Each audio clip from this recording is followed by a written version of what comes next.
bring with it a new moon. But oh, methinks how slow this old moon wanes. She lingers my desires like to a stepdame or a dowager, long withering out a young man's revenue. 4 days will quickly steep themselves in night. 4 nights will quickly dream away the time, and then the moon, like to a silver bow new bent in heaven, shall behold the night of our solemnities. Go, Philostrate, stir up the Athenian youth to merriness, awake the pert and nimble spirit of mirth, turn melancholy forth to funerals. His pale companion is not for our pomp. Hippolyta, I wooed thee with the sword and won thy love to the injuries, but I shall wed thee in a different heat, with pomp, with triumph, and with revelry. My baby Theseus, are we not a duke? Thanks, good Aegeus. What's the news with thee? Full of vexation combined with complaint against my child, my daughter Hermia. Stand forth, Demetrius. My noble lord, this man hath my consent to marry her. Stand forth, Lysander. And my gracious duke, this hath bewitched the bosom of my child. Thou, Lysander, thou hast given her rhymes and interchanged love tokens with my child. Thou hast in the moonlight at her window sung with feigned voice verses of feigning love, and stolen the impression of her fantasy with bracelets of thy hair, rings, gallows, conceits, naps, trifles, nosegays, sweetmeats, messengers of strong prevailment and unhardened youth. With cunning hast thou filched my daughter's heart, turned her obedience, which is due me, to stubborn harshness. And my gracious duke, be it so she will not hear before your grace consent to bury Demetrius. I beg the ancient privilege of Athens. As she is mine, I may dispose of her, which shall either be to this gentleman or to her death according to our law, immediately provided in that case. What say you, Hermia? Be advised, fair maid, to you your father should be as a god, one who composed your beauties, yea, and one to whom you are but as a form and device imprinted by him, and within his power to leave the figure or disfigure it. Demetrius is a worthy gentleman. So is Lysander. In himself he is, but in this voice, wanting your father's choice, the other must be held the worthier. I would my father looked, but with my eyes. Rather your eyes must with his judgment look. I do entreat your grace to pardon me. I know not by what power I am made bold, nor how it may concern my modesty in such a presence here to plead my thoughts. But I beseech your grace that I may know the worst that may befall me in this case if I refuse to wed Demetrius. Either to die the death, or else to abjure forever the society of man. Therefore, fair Hermia, question your desires. Know of your youth and examine well your blood, whether you can endure the livery of a nun. For I, be in shady cloistered nude, to live a barren sister all your life, chanting faint hymns to the cold, fruitless moon. Thrice blessed are they that master so their blood to undergo maid pilgrimage. But earthier happy is the rose distilled, and than which, withering on a virgin thorn, rose lives and dies in single blessedness. So will I grow, so live, so die, my lord, ere I will yield my virgin patent up unto his lordship, whose unwished yoke my soul consents not to give sovereignty. Take time to pause, and by the next new moon, the sealing day betwixt my love and me for everlasting fellowship, either prepare to die for disobedience to your father's will, or else to wed Demetrius as he would, or on Diana's altar to protest for austerity and single life. Relent, sweet Hermia, and Lysander, yield thy crazy title to my certain rights. You have her father's love, Demetrius. Let me have Hermia's. Do you marry him? Gorful Lysander, 'tis true he hath my love, and what is mine, my love shall render, and she is mine, and all my right of her I do estate unto Demetrius. I am, my lord, as well derived as he, as well possessed. My love is more than his, my fortunes, every way as fairly ranked, if not with vantage, as Demetrius, and, which is more than all these boasts can be, I am beloved of beauteous Hermia. Why should I not then prosecute my right? Demetrius I'll love vouch it to his head, made love to Nader's daughter Helena, and won her soul, and she, sweet lady, dotes, devoutly dotes in idolatry upon this spotted and inconstant man. I must confess I've heard so much, and thought Demetrius to have spoke thereof, but being full of self-affairs, my mind did lose it. But come, Demetrius, and come, Aegeus, I have some private schooling for you both. Hermia, Luke, you arm yourself to fit your fancies to your father's will, or else the law of Athens yields you up, either to death, which by no means you may extenuate, or to a vow of single life. Come, Hippolyta. What cheer, my love? Demetrius and Aegeus, you go along. I must employ you in some business against our nuptial, and confer with you something that very nearly concerns yourselves. With duty and desire we follow.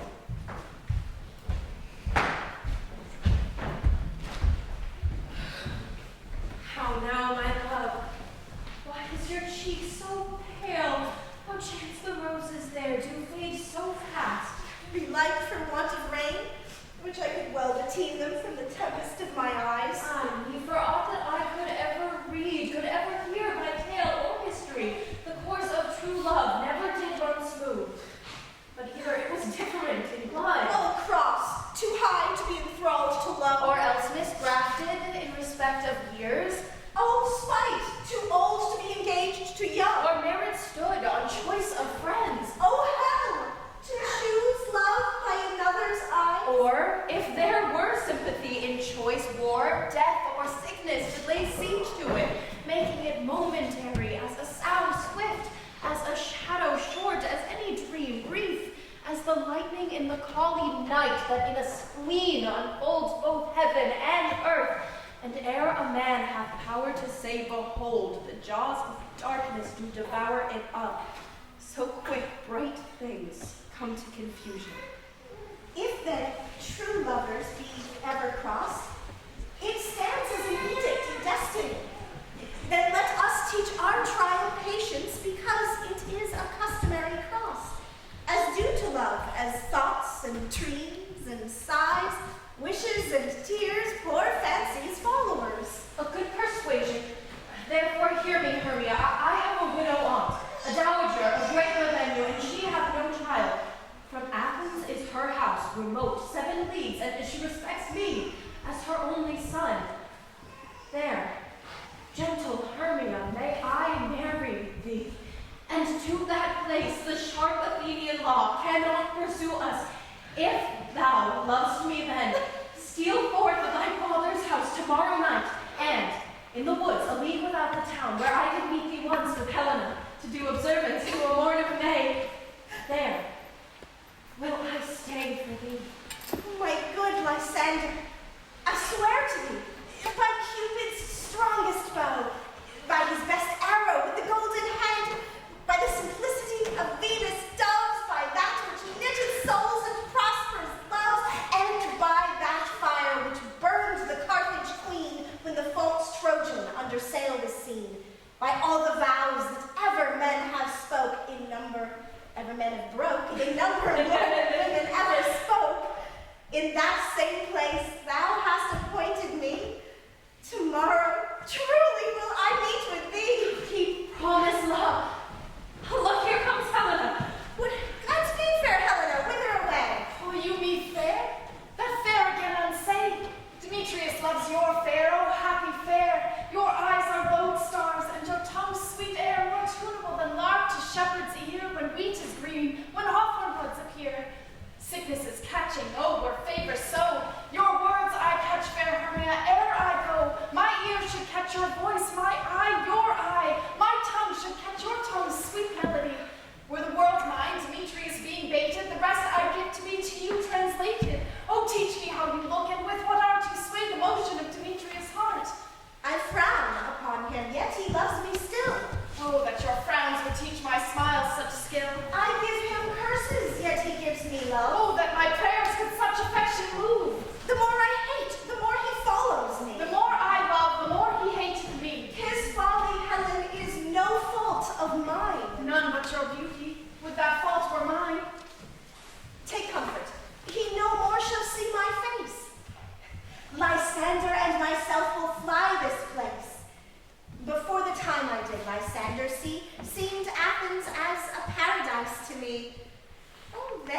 graces in my love do dwell, that he hath turned a heaven unto a hell. Helen, to you our minds we will unfold. Tomorrow night, when Phoebe doth behold her silver visage in the watery grass, decking with liquid pearls the bladed grass, a time that lovers' flights doth still conceal, through Athens' gates have we devised to steal. And in the wood, where often you and I upon faint primrose beds were wont to lie, emptying our bosoms of their counsel sweet, there my Lysander and myself shall meet, and thence from Athens turn away our eyes to seek new friends and stranger companies.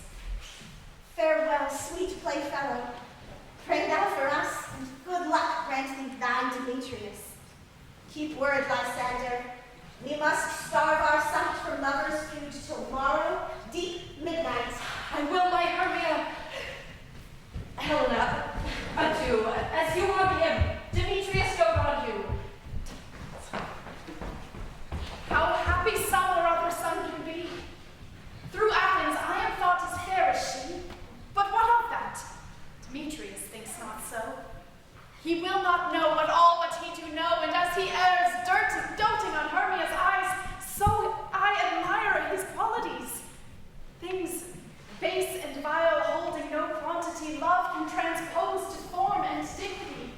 Love looks not with the eyes, but with the mind, and therefore is winged Cupid painted blind. Nor hath love's mind of any judgment taste, wings and no eyes, figure unheeding haste. And therefore is love said to be a child, because in choice he is so oft beguiled. As waggish boys in game themselves forswear, so the boy love is perjured everywhere. For ere Demetrius looked on Hermia's eyne, he hailed down oaths that he were only mine. And when this hailsome heat from Hermia felt, so he dissolved, and showers of oaths did melt. I will go tell him of fair Hermia's flight, then to the wood will he tomorrow night pursue her, and for this intelligence, if I have thanks, it is a dear expense. But herein mean I to enrich my pain, to have his sight thither and back again.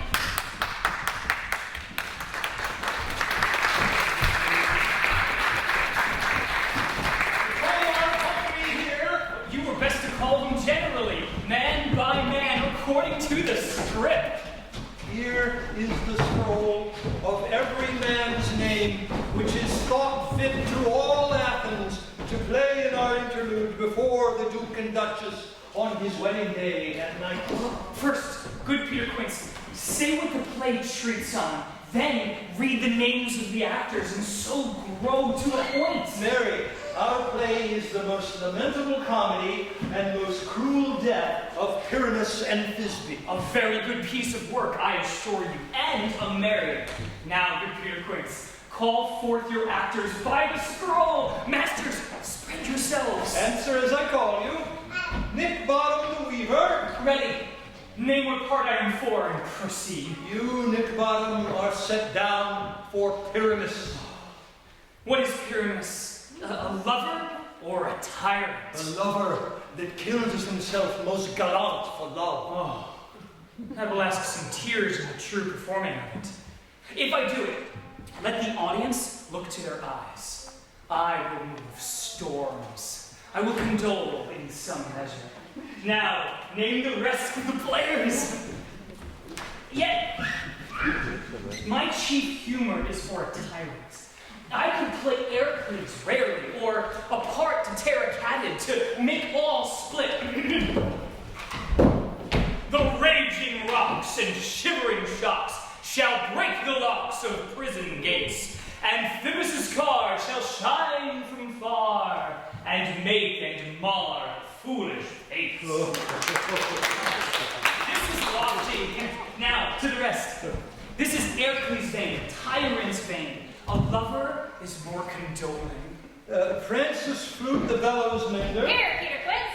Flute, you must take Thisbe on you. What is Thisbe? A wandering knight? Oh, no, it is the lady that Pyramus must love. Oh, nay, let not me play a woman. I have a beard coming. That's all one. You shall play it in a match, and you may speak as small as you will. And I may hide my voice. Let me play Thisbe too. I'll speak speak in a monstrous little voice. Thisne, Thisne. Ah, Pyramus, my lover dear, thy Thisne dear and lady dear. No, you must play Pyramus and flute you Thisbe. Well, proceed. Robin Starveling, the tailor. Here, Peter Quinn. Robin Starveling, you must play Thisbe's mother. Tom Snout, the tinker. Here, Peter Quince. You, Pyramus' father. Myself, Thisbe's father. Snug the joiner, you the lion's part. And I hope here is a play fitted. Having a lion's part written, pray with it be given me, for I am slow of study. You may do it extempore, for it is nothing but roaring. Let me play the lion too. I'll roar out to any man's heart good to hear me. I will roar, and I will make the Duke say, let him roar again. Let him roar again. And you should do it too terribly, you would fright the Duchess and the ladies, that they would shriek, and that were enough to hang us all. That would hang us! Every mother's son. Mother's son. I grant you, friends, if you should fright the ladies out of their wits, they would have no more discretion but to hang us. But I will aggravate my voice, so that I will roar you as gently as any sucking dove. I will purr you, and 'twere any nightingale. You can play no part but Pyramus, for Pyramus is a sweet-faced man, a proper man as one might see on a summer's day, a most lovely, gentlemanlike man. Therefore, you must needs play Pyramus. Well, I will undertake it. What beard were I best to play with? Well, what you will. I will discharge it in either your straw-colored beard, your orange tawny beard, your purple and grain beard, or your French crown-colored beard, your perfect yellow. Some of your French crowns have no hair at all, and then you look like a fair face. But here, masters, here are your parts, and I would entreat you and request you and desire you to convent by tomorrow night, and meet me in the palace wood, a mile without the town, by moonlight. There will we rehearse. For if we were to meet in the city, we would be dogged with company and our devices known. In the meantime, I will draw a bill of property such as our play wants. I pray you, fail me not.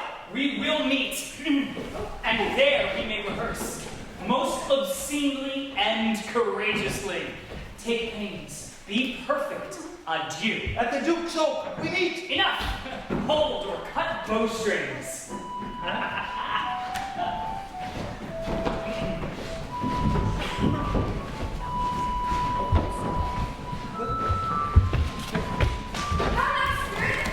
Whither wander you?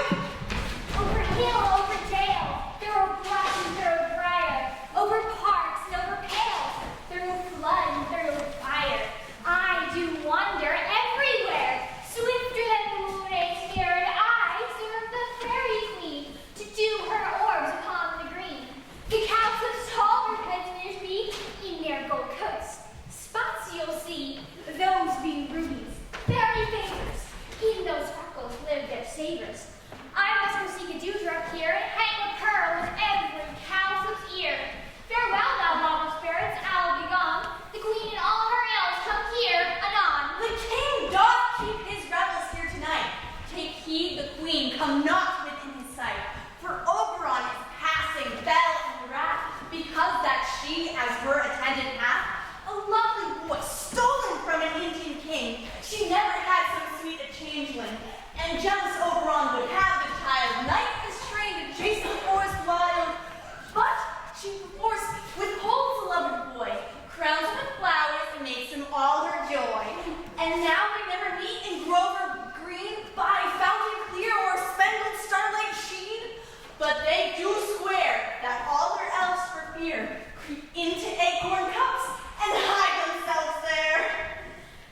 Either I mistake your shape and making quite, or else you are that shrewd and knavish sprite, called Robin Goodfellow. Are you not he that frights the maidens of the villagery, skim milk and sometimes labor in the quern, and bootless make the breathless housewife churn? and sometimes make the drink to bear no barn. Mislead night wanderers, laughing at their harm. Those that hobgoblin call you and sweet Puck. You do their work and it shall have good luck. Are you not he? Thou speakest aright. I am that very wanderer of the night. I jest to Oberon and make him smile when I fat and bean-fed horse beguiled, neighing in the likeness of a filly foal, and sometimes lurk I in the gossip's bowl, in the very likeness of a roasted crab. And when she drinks, against her lips I bawl, and on her withered dewlap pour the ale. The wisest aunt telling the saddest tale, sometime for 3-foot stool mistaketh me, that I slip from her bum and down tumbles she. And Taylor cries and falls into a cough, and the whole choir holds their hips and laugh, and wax it in their mirth, and wheeze and swear, a merrier hour was never wasted there. But run fairy, here comes Oberon. And here my mistress, would that he were gone. Ill met by moonlight, proud Titania. What? Jealous Oberon? Fairies, skip hence. I have forsworn his bed and company. Tarry, rash wanton, and not I, thy lord. Then I must be thy lady, but I know when thou hast stolen away from Fairyland, and in the shape of Corin sat all day playing on pipes of corn, and versing love to amorous Philadelphia. Why art thou here? Come from the farthest step of India, but that forsooth, the bouncing Amazon, your buskined mistress, and your warrior love, to Theseus must be wedded. And you come to give their bed joy and prosperity? How canst thou thus, for shame, Titania, glance at my credit with Hippolyta, knowing I know thy love for Theseus? Didst not thou lead him through the glimmering night from Perguna, whom he ravished, and make him with fair Agles break his faith, with Ariadne and Antiopa?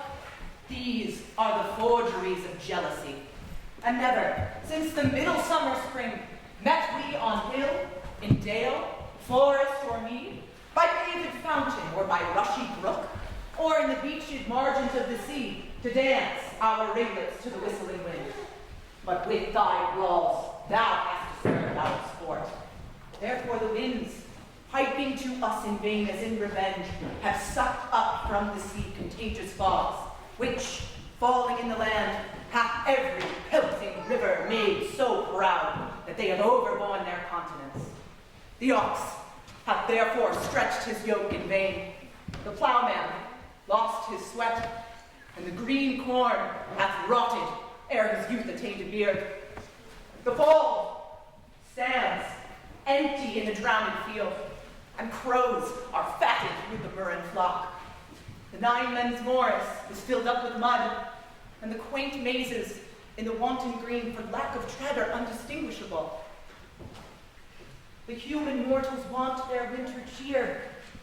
No night is now with him or peril blessed. Therefore the moon, the governess of floods, pale in her anger, washes all the air that rheumatic diseases do abound. And through this distemperature we see the seasons alter. Hoary-headed frosts fall in the fresh lap of the crimson rose, and on old Hyam's thin and icy crown, an odorous chaplet of sweet summer buds is as in mockery set. The spring, the summer, the child in autumn, angry winter change their wonted liveries, and the mazed world by their increase now knows not which is which. And this same progeny of evils comes from our debate, from our dissension. We are their parents, and original. Do you amend it then? It lies in you. Why should Titania cross her Oberon? I do but beg a little changeling boy to be my henchman. Set your heart at rest. The fairyland buys not the child of me. His mother was a votress of my order, and in the spiced Indian air by night, full often hath she gossiped by my side, and sat with me on Neptune's yellow sands, marking the embarked traders on the flood, when we have laughed to see the sails conceive and grow, big-bellied with the wanton wind, which she with pretty and with swinging gait, following her womb, then rich with my own squire would imitate, and sail upon the lands to fetch me trifles, and return again, rich with merchandise as from a voyage. But she, being mortal, of that boy did die, and for her sake do I rear up her boy, and for her sake I will not part with him. How long within this wood intend you stay? Perchance till after Theseus' wedding day, if you will patiently dance in our rounds and see our moonlight revels, go with us. If not, shun me, and I will spare your haunts. Give me that boy, and I will go with thee. Not for thy fairy kingdom. Fairies, away! We shall chide downright if I longer stay. Well, go thy way. Thou shalt not from this grove till I torment thee for this injury. My gentle puck, come hither. Thou rememberest, since once I sat upon a promontory, and heard a mermaid on a dolphin's back uttering such dulcet and harmonious breath that the rude sea grew civil at her song, and certain stars shot madly from their spheres to hear this maid's music. I remember. That very time I saw, but thou couldst not, flying between the cold moon and earth, young Cupid, all armed. A certain aim he took at a fair vestal thrown in by the west, and loosed his love shaft smartly from his bow, as it should pierce 100,000 hearts.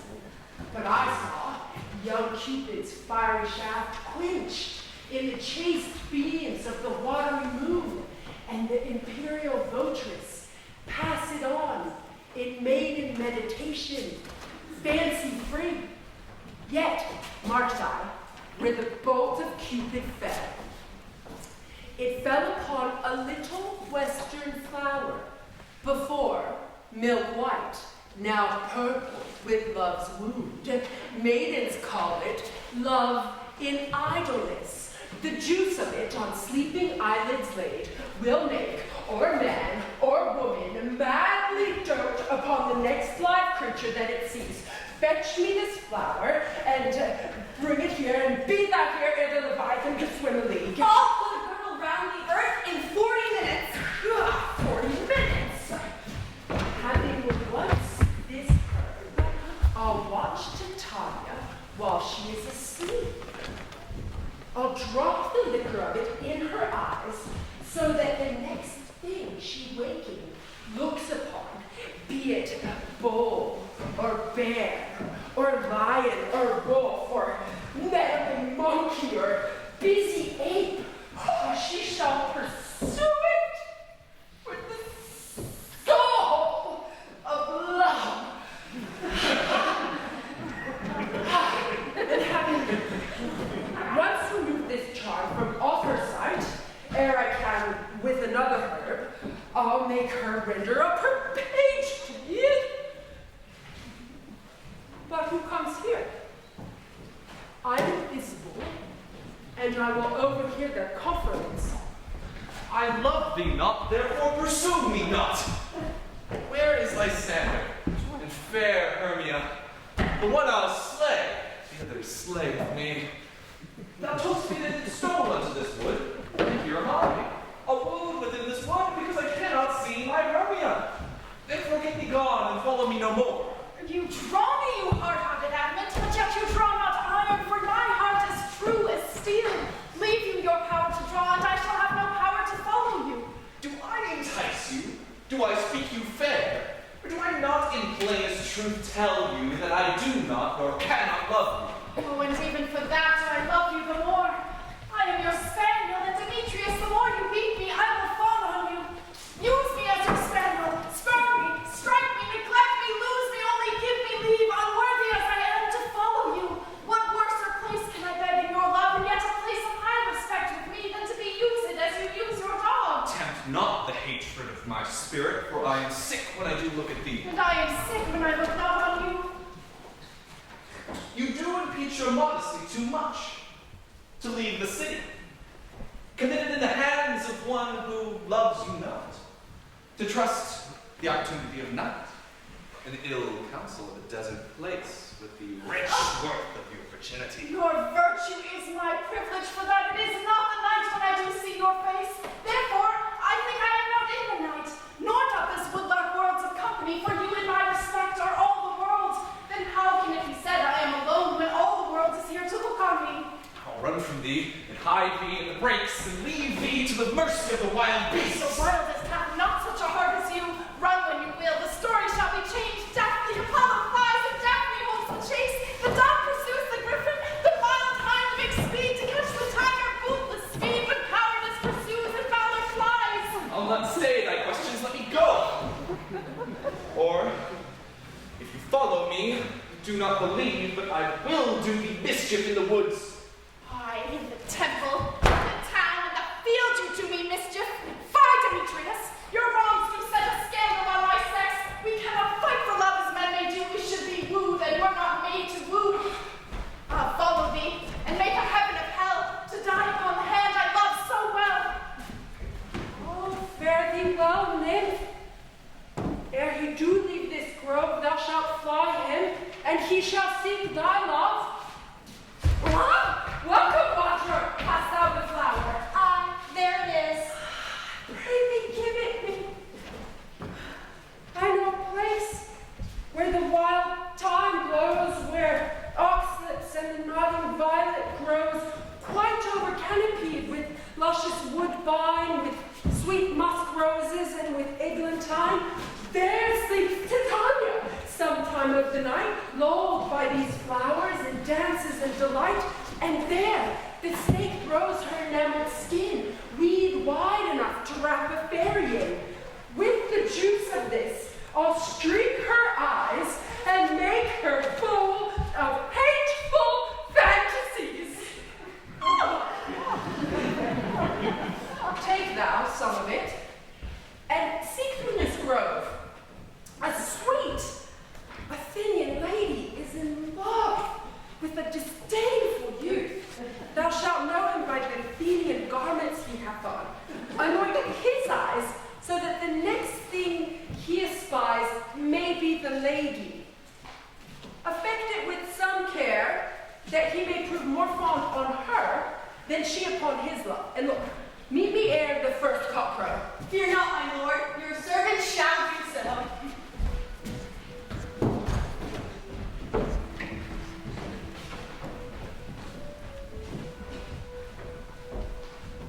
Come, now a roundel and a fairy song. Then for the third part of the minute hence, some to kill cankers in the musk rose buds, some war with Reremus for their leathern wings to make my small elves coats, and some keep back the clamorous owl who nightly hoots and wonders at our pink spirits.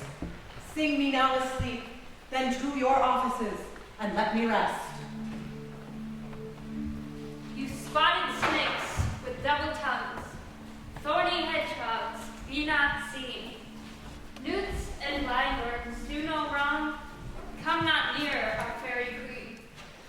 Fill a bell with melody, sing in our sweet lullaby, lullaby,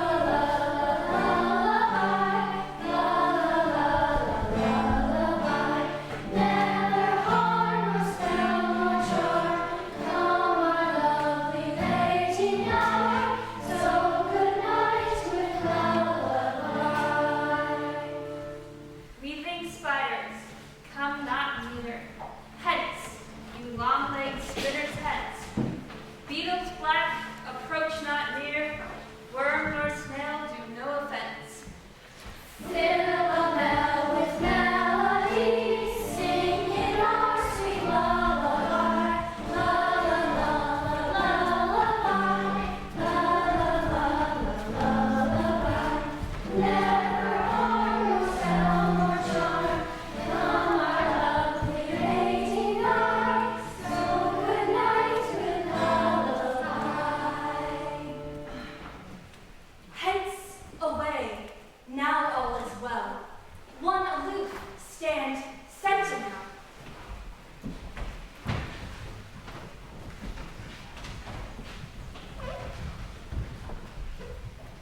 take.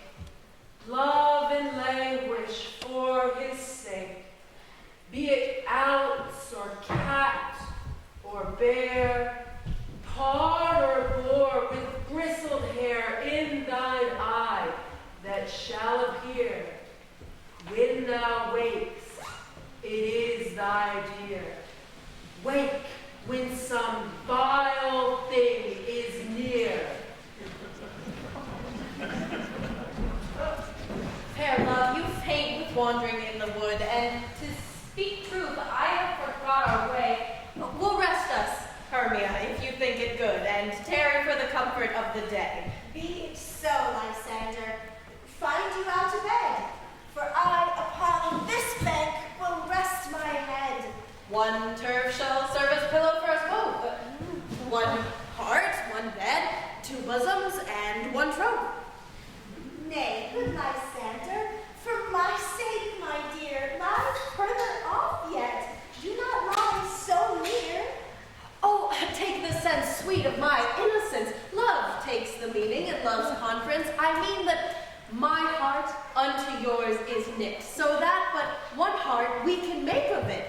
Two bosoms, interchained with an oath, so then, two bosoms and a single throat. Then, by your side, no bedroom be denied, for lying so, Hermia, I do not lie. Lysander riddles very prettily. Now much beshrew my manners and my pride, if Hermia meant to say Lysander lied. But, gentle friend, for love and courtesy, lie further off, in human modesty. Such separation as may well be said becomes a virtuous bachelor and a maid, so far be distant. And good night, sweet friend.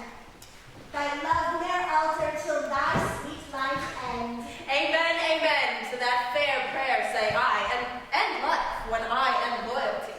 Here is my bed, sleep give thee all his rest. With half that wish, the wisher's eyes be pressed. Through the forest I had gone, but Athenian found I none, on whose eyes I might approve this flower's force in stirring love. Night and silence. Who is here? Weeds of Athens he doth wear. This is he, my master said, despiseth the Athenian maid. And you, maiden, sleeping sound on the dank and dirty ground. Pretty soul, she durst not I hear this lack love, this kill courtesy. Churl upon thy eye I throw all the power this charm doth owe. When thou wakest, let love forbid, sleep his seat on thy eyelid. So wake when I am gone, for I must now to overrun. Stay, wilt thou kill me, sweet Demetrius? I charge thee, hence, and do not haunt me thus. Oh, let thou darkly leave me, do not so. Stay on thy peril, I alone will go. I am out of breath in this fond chase. The more my prayers, the lesser is my grace. Happy is Hermia, wheresoe'er she lies, for she hath blessed and attractive eyes. How came her eyes so bright? Not with salt tears. If so, my eyes are oftener watched than hers. No, no, I am as ugly as a bear, for beasts that meet me run away for fear. Therefore, no marvel though Demetrius do as a monster fly my presence thus. Oh, what wicked and dissembling glass of mine made me compare with Hermia's fiery eye. But who is here? Lysander, on the ground? Dead? Or asleep? I see no blood, no wound. Lysander, if you live, good sir, awake. And run through fire, I will for thy sweet sake. Transparent Helena, nature shows art that through thy bosom makes me see thy heart. Where is Demetrius? Oh, how fit a word is that vile name to perish on my sword. Do not say so, Lysander, say not so. What though he love your Hermia, Lord? What though? Yet Hermia still loves you, then be content. With Hermia? No, I do repent the tedious minutes I with her have spent. Not Hermia, but Helena I love, who will not change a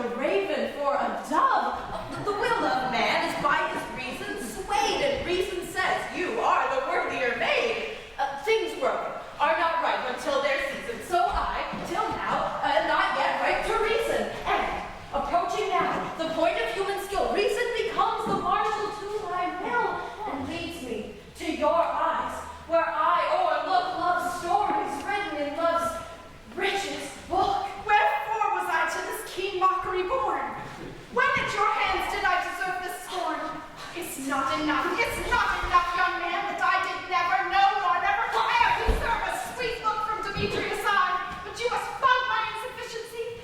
Good troth you do me wrong. Good suit you do in such disdainful manner me to woo. But fare you well. Perforce I must confess I thought you lord of more true gentleness. Oh, that a lady of one man refused should of another therefore be abused.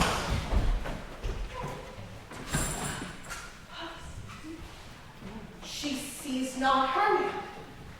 Hermia, sleep thou there, and mayst thou never come Lysander near, for as a serpent of the sweetest things the deepest loathing to the stomach brings, or as the heresies that men do leave are hated most of those they did deceive, so thou, my serpent, and my heresy of all be hated but the most of me, and all my powers address your might to honor Helen and to be her knight.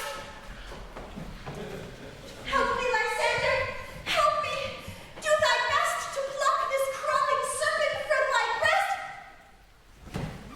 Ay me, for pity! What? A dream was here. Lysander, look how I do quake with fear. Methought a serpent ate my heart away, and you sat smiling at his cruel prey. Lysander? What? Removed? Lysander? Lord? What? Out of hearing? Gone? No sound? No word? Alack, where are you? Speak, and if you hear, speak of all loves. I swoon almost with fear. No?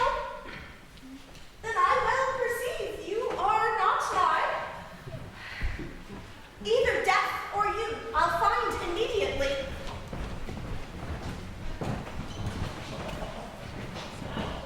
Oh, are we all met? Oh, Pat, here is a marvelous, convenient place for our rehearsal. Look, this green plot will be our stage, and that hawthorn brake our tiring house. Then we shall do it in action as we shall do it before the duke. Peter Quince, What sayest thou, Willie Bob? there are things in this comedy of Pyramus and Thisbe that will never please. First, Pyramus must draw a sword to kill himself, which the ladies cannot buy. How answer you that? Fire Aiken a parlous fear. I believe we must leave the killing out when all's done. Oh, not a bit. I have a device that will make all well. Write me a prologue, and make the prologue seem to say that we will do no harm with our swords, and that Pyramus is not killed indeed. And for the more better assurance, tell them that I, Pyramus, am not Pyramus, but Bottom, the weaver. This will put them out of fear. Well, we will have such a prologue, and it will be written in 8 and 6. Make it 2 more. Let it be written in 8 and 8. Will not the ladies be afeared of the I fear it, I promise you. Oh, masters, you ought to consider with yourself to bring in, God shield us. A lion among ladies is a most dreadful thing, for there is not a more fearful wild fowl than your lion living, and we ought to look to it. Therefore, another prologue must tell that he is not a lion. Nay, you must name his name, and half his face must be seen through the lion's neck, and he himself must speak through, saying thus, or to the same defect. Ladies, or fair ladies, I would wish you, or I would request you, or I would entreat you, not to fear, not to tremble. My life for yours. If you think I come hither as a lion, 'twere pity on my life. No, I am no such thing. I am a man, as other men are. And there, indeed, let him name his name and tell them plainly he is Snug the Joiner. Well, it shall be so. But here is 2 hard things. That is, to bring moonlight into the chamber, for you know, Pyramus and Thisbe did meet by moonlight. Oh, doth the moon shine that night we play our play? A calendar.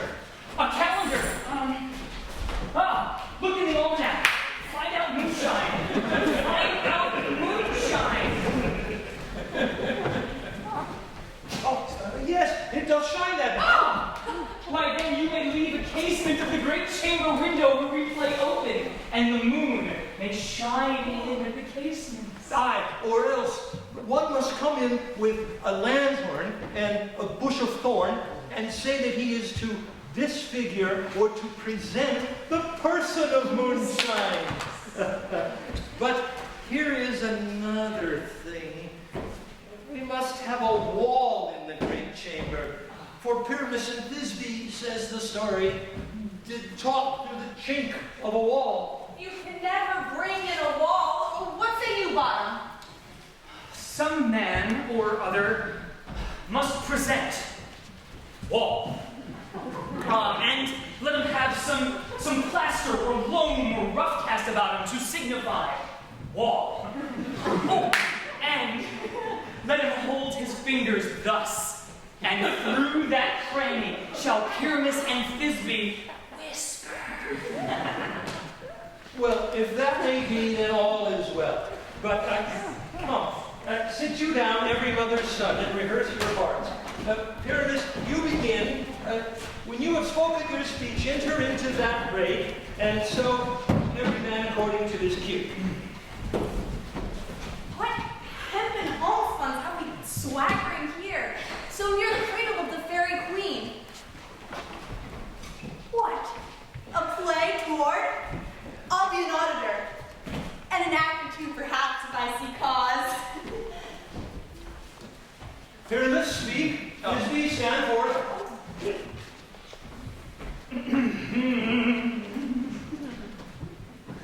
Thisbe, the flowers of Odious savor sweet. Odors savor sweet. So hath thy breath, my dearest Thisbe dear. But hark, a voice. Stay up here a while, and by I will to you appear. A stranger Pyramus than e'er played here. Must I speak now? Aye, Mary, must you, for you must understand, he but goes to see a noise that he heard, and will come again.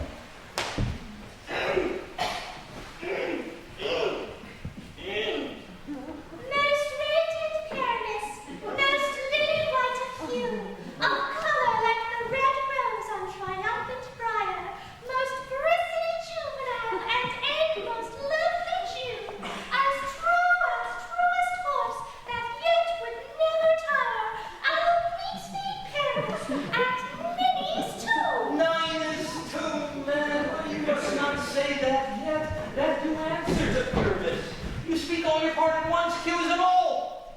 Pyramus, enter. Your cue is past. It is never time. As truest horse that yet would never tire. If I were fair, Thisbe, I would only thine. Oh, strange! My emotions fly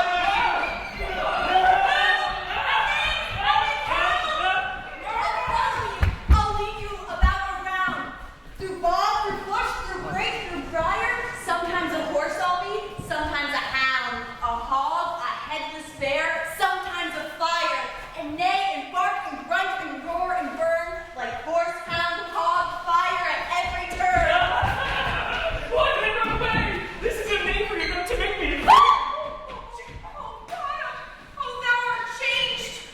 What do I see of thee? What do you see? You see an ass of your own, do you? Leslie, Bottom, Leslie, thou art translated. See their knavery. This is to make an ass of me. To frighten me if they could. But I will not stir from this place. Do what they can. I will walk up and down here. And I will sing, that they will hear that I am not afraid. The also cock so black of hue, with horns tawny bill, The throstle with his note so true, the wren with little quill.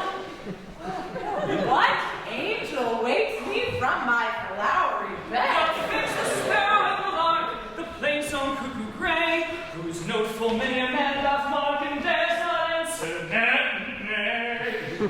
For indeed, who would give his wit to so foolish a bird? Who would give a bird the lie, though he cry cuckoo, never so? I pray thee, gentle mortal, sing again. Mine ear is much enamored of thy note, so is mine eye enthralled to thy shape, and thy fair virtues perforce doth move me on the first view, to say, to swear I love thee. Oh, methinks, mistress, you should have little reason for that. And yet, reason and love keep little company together nowadays. The more the pity some honest neighbors will not make them friends. Nay, I can gleek upon occasion. Thou art as wise as thou art beautiful.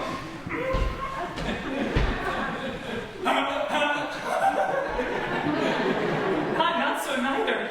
But if I had wit enough to get out of this wood, I have enough to serve mine own turn. Out of this wood do not desire to go. Thou shalt remain here, whether thou wilt or no. I am a spirit of no common rate. The summer still doth tend upon my state, and I do love thee. Therefore go with me.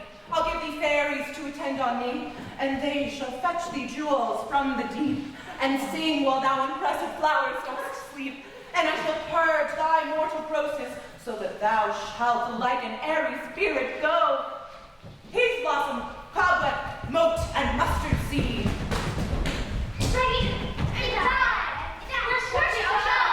Be kind and courteous to this gentleman. Hop in his walks and gambol in his eyes. Feed him with apricots and dewberries, with purple grapes, green figs, and mulberries. The honey bags steal from the humble bees, and for night tapers prop their waxen thighs. I light them at the fiery glowworm's eyes, to have my love to bed and to arise. And cut the wings from painted butterflies to fan the moonbeams from his sleeping eyes. Not him else, do him courtesy. Hail, mortal! Hail! Oh, I cry your worship's mercy heartily. I beseech your worship's name. Cobweb! Oh, good Master Cobweb, I shall desire you of more acquaintance. If I cut my finger, I shall make bold with you. Your name, honest gentleman? Peace blossom. Oh, well, I pray you commend me to Mistress Squash, your mother, and Master Peascotch, your father. I shall desire you of more acquaintance, good Master Peace Blossom. Your name, honest gentleman, I beseech you. Mustard seed. Oh, good Master Mustard Seed, I know your patience well. That same cowardly giant like Oxbeef hath devoured many a gentleman of your house. I promise you, your kindred hath made my eyes water ere now. I shall desire you more of acquaintance, good Master Mustard Seed. Come, wait upon him, lead him to my bower. The moon, methinks, looks with a watery eye, and when she weeps, weeps every little flower, lamenting some enforced chastity. Tie up my love's tongue, bring him silently.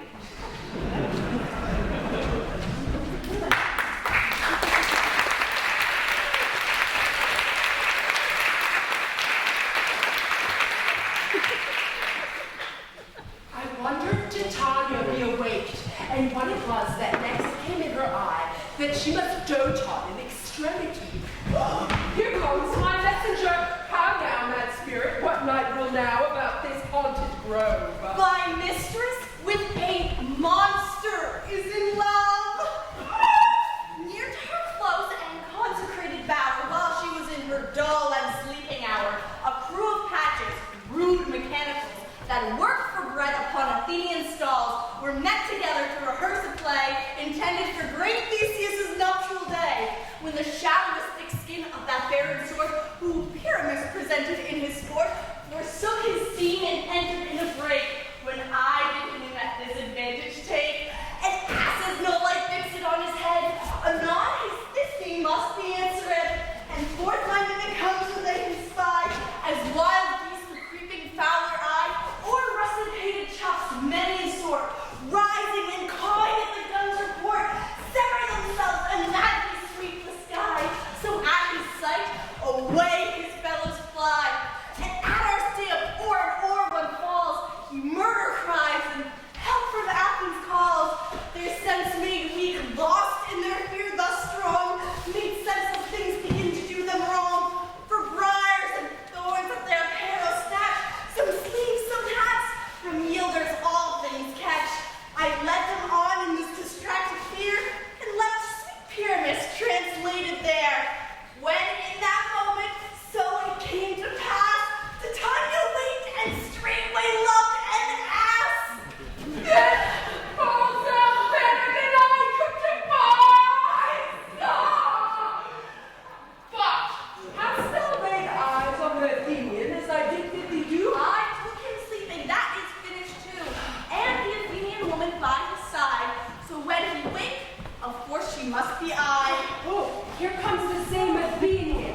loves you so, lay breath so bitter on your bitter foe. Now I but chide, but I should use thee worse.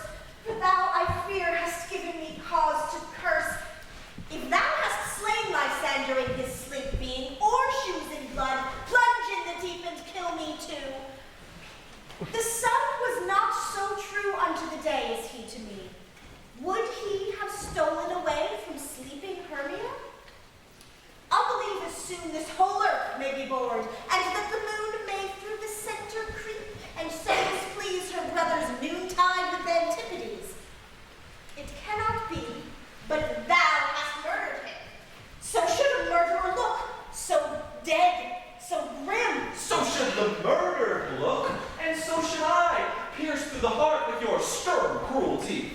And you, the murderer, look as bright, as clear as yonder Venus in her shimmering sphere. What's this to my Lysander? Where is he? Ah, good Demetrius, wilt thou give him me? Ha! I'd rather give his carcass to my hounds. Out, dog! Out, cur! Thou drivest me past the bounds of maiden's patience. Hast thou slain him then? Henceforth be never numbered among men. Oh, once, tell true even for my sake. Durst thou have looked upon him being awake, and hast thou killed him sleeping? Oh, brave touch, could not a worm, an adder do so much? An adder did it, for with doubler tongue than thine, thou serpent, never adder stung. You spend your passions on a misprized mood. I am not guilty of Lysander's blood, nor is he dead, for aught that I could tell. I pray thee, tell me then that he is well. And if I could, what should I get therefore? A privilege never to see thee more, and from thy hated presence part I so. See me no more, whether he be dead or no. There is no following her in this fierce vein. Here, therefore, for a while, I will remain. So sorrow's heaviness doth heavier grow.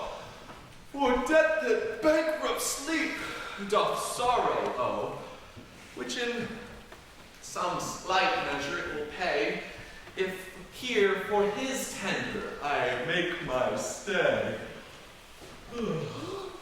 What hast thou done? Thou hast mistaken quite, and laid the luxuries on some true love sight. Of thy misprision must perforce ensue. Some true love turned and not a false can Then fate o'errules that one man holding troth, a million fail, confounding oath on oath. About the wood go swifter than the wind, and Helen of Athens look thou find. A fancy sick she is, and pale of cheer. Oh, with sighs of love that cost the fresh blood dear. By some illusion, look thou bring her here, or turn his eye against she to appear. I go, look how I go, swifter than the arrow from the hard-horse bow.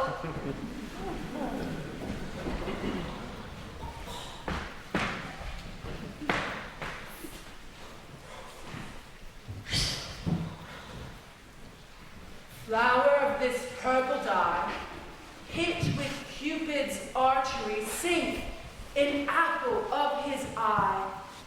When his love he doth espy, let her shine as gloriously as Venus of the sky.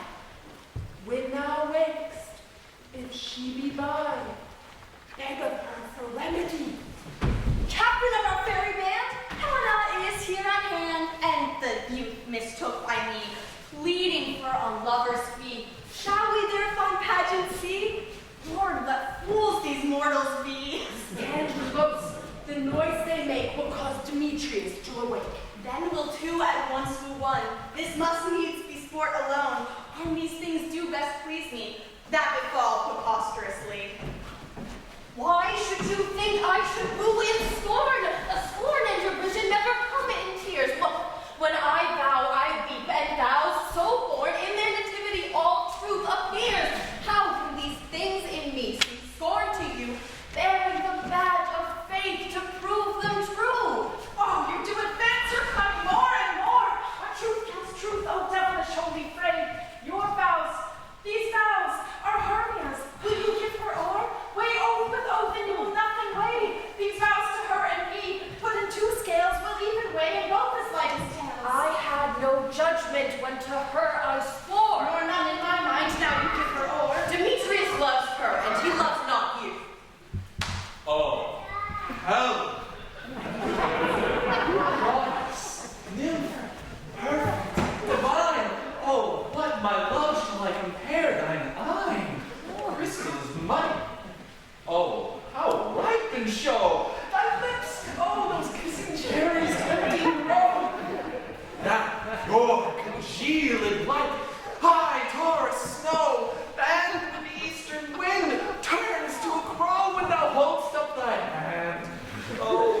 Let me kiss this princess of pure white, this seal of bliss. Oh, spite! Oh, hell! I see you are all bent to set against me for your merriment. If you were civil and knew courtesy, you would not do me thus much injury. Can you not hate me, as I know you do, but you must join in souls to mock me too? If you were men, as men you are in show, you would not use a gentle lady so to vow and swear and super praise my parts, but I am sure you hate me with your hearts. You both are rivals and love Hermia, and now both rivals to mock Helena, a trim exploit, a manly enterprise to conjure tears up in a poor maid's eyes with your derision. None of noble sort would so offend the virgin and extort a poor soul's patience all to make you sport. You are unkind, Demetrius. Be not so, for you love Hermia. This you know, I know. And here, with all goodwill, with all my heart, in Hermia's love, I yield you up my part. Now, yours of Helen's to me bequeath, whom I do love and will do to my death. Oh, never did mockers waste more idle breath. Lysander, keep thy Hermia, I will none. If I loved her, all that love is gone. My heart to her as a guest-wise sojourned, and to Helen is it home returned, there to remain. Helen, it is not so. Disparage not the faith thou dost not know, lest to thy own peril thou abide. Oh, see where thy love comes. Yonder is thy. Dark night, that from the eye his function takes, the ear more quick of apprehension makes. Wherein it doth impair the seeing sense, it pays the hearing double recompense. Thou art not by mine eye, Lysander, found. Mine ear, I thank it, brought me to thy sound. But why unkindly didst thou leave me so? Why should he stay whom love doth press to go? What love could press Lysander from my side? Lysander's love that would not let him bide. Fair Helen, who more engilds the night than all yon fiery oaths and eyes.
Thy threats have no more strength than her weak prayers. Helen, I love thee. By my life I do. I swear by that which I would lose for thee to prove him false that says I love thee not.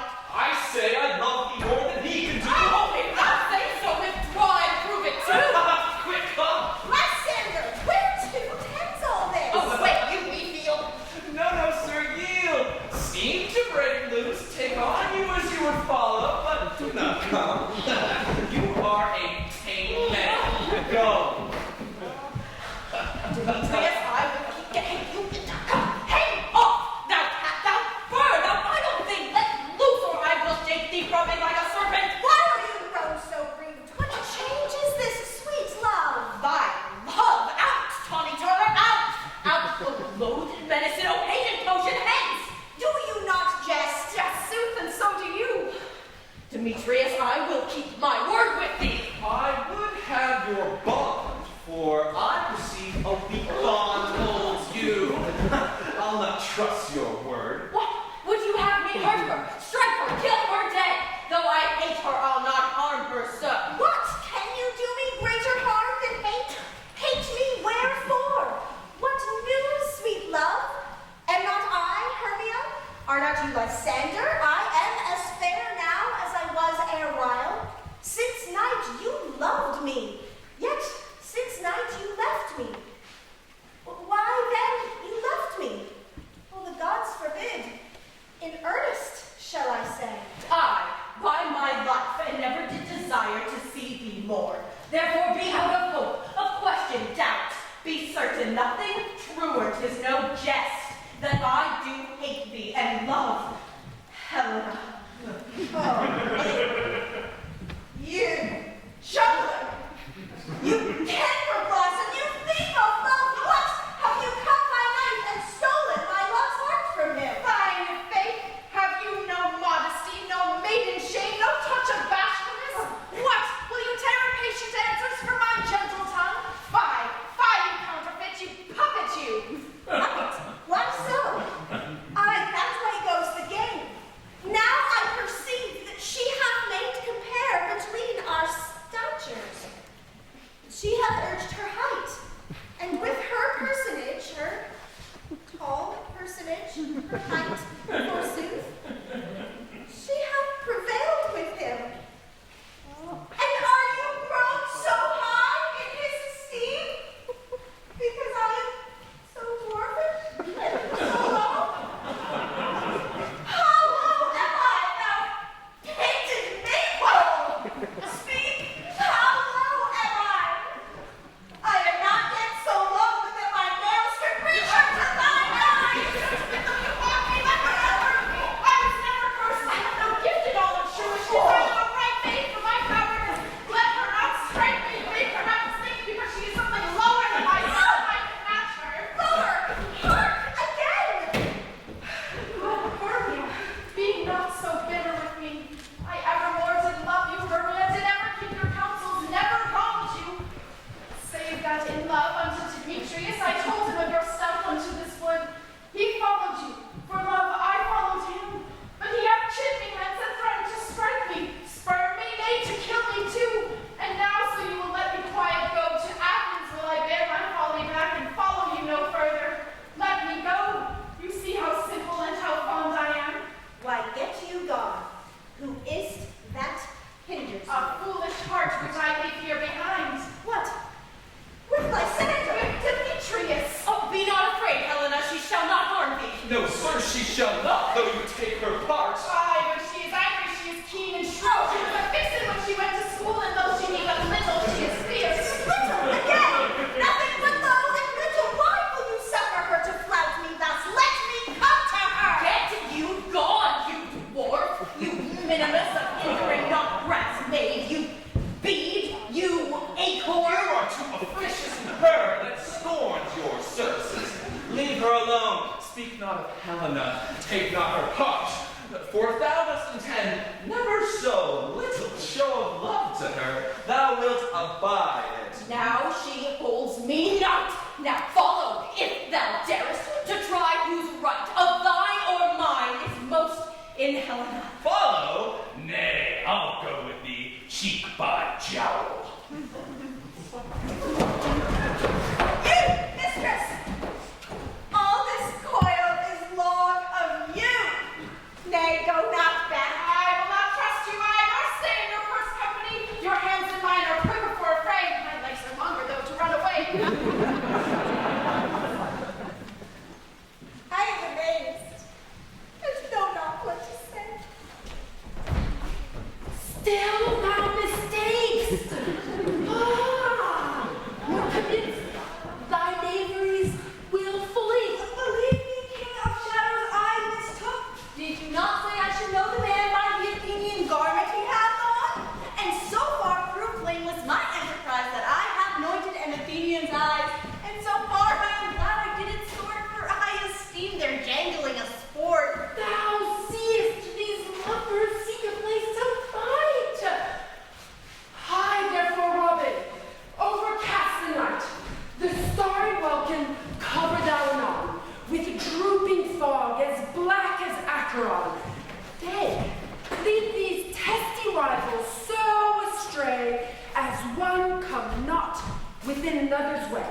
Like to Lysander, sometime rail thy tongue, then stir Demetrius up with bitter wrong, and sometime rail thou like Demetrius.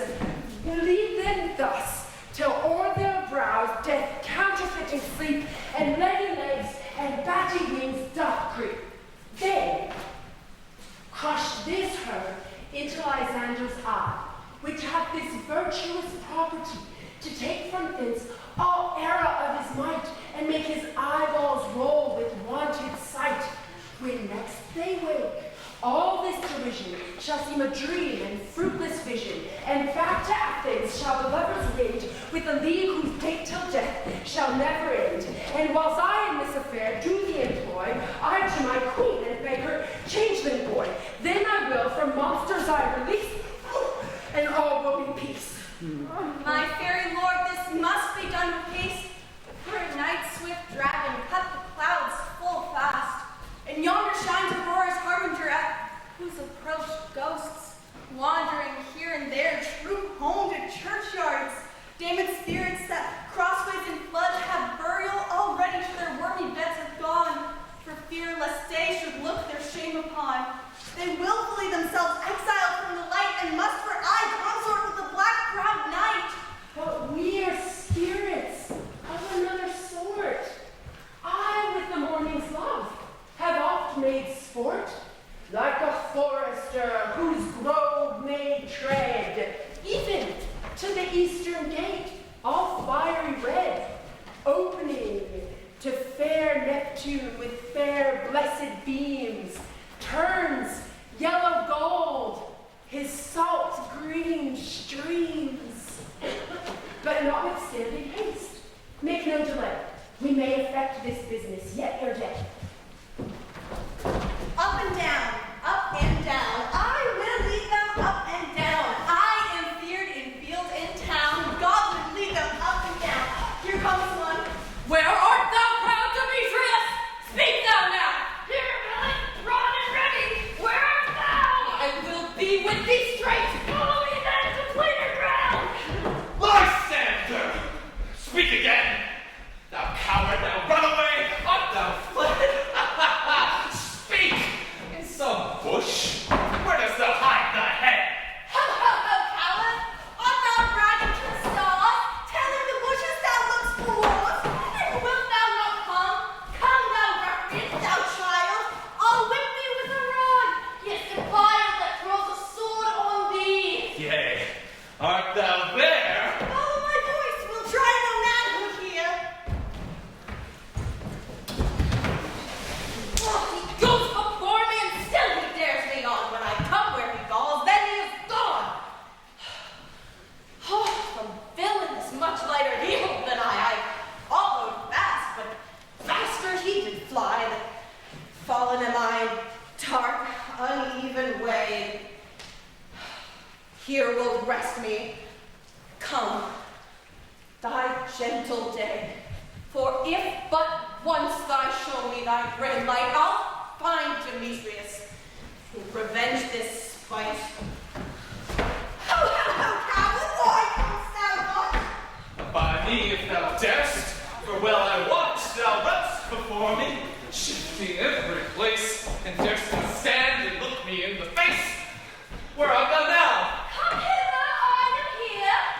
Nay, then thou must me. Thou shalt buy the spear of ever I thy face by daylight see. Now, go thy way. Faintness constraineth me to measure out my length on this cold bed.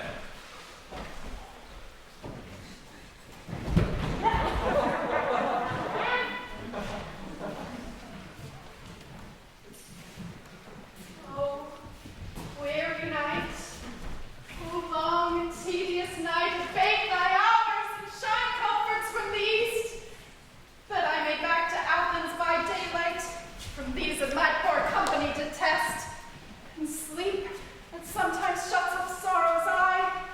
Oh, steal me a while from mine own company. Yet the three, come one more, two of both kinds, makes up four. Here she comes, cursed and sad. Cupid is a knavish lad, thus to make poor females mad. Never so weary, never so in woe, bedabbled with the dew, adorned with briars, I can no further crawl, no further go. My legs can keep no pace with my desires. Here will I rest me till the break of day. Heavens, shield Lysander if they need a fray.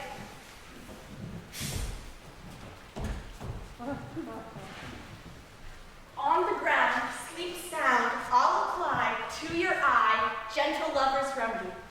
When thou wakest, thou takest true delight in the sight of thy former lady's eye. And the country proverb known that every man shall take his own, with your waking shall be shown. Jack shall have Jill, naught shall go ill, the man shall have his mare again, and all shall be well. Come, sit thee down upon this flowery bed, while I thy amiable cheeks do coy, and stick musk roses in thy sleek smooth head, and kiss thy fair large ears, my gentle joy. Where's Peace Blossom? Ready? Oh, scratch my head, Peace Blossom. Oh, where's Cobweb? Ready? Oh, Monsieur Cobweb. Good monsieur, get you your weapons in your hand and kill me a red-hipped humblebee on the top of a thistle. And, good monsieur, bring me the honey bag. Now, do not fret yourself too much in the action, monsieur. And, good monsieur, have a care the honey bag break not. I would be loath to have you overflown with a honey bag, senor. Oh, where's Mustard Seed? Ready? Oh, give me your knee, Monsieur Mustard Seed. Pray leave your courtesy, monsieur. What's your will? Nothing. You, monsieur, do help Cavalier Peace Blossom to scratch.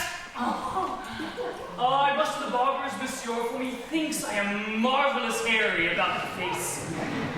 And I am such a tender ass. If my hair do but tickle, I must scratch. What, wilt thou hear some music, my sweet love? I have a reasonable good ear in music. Let's have the tongs and the bones.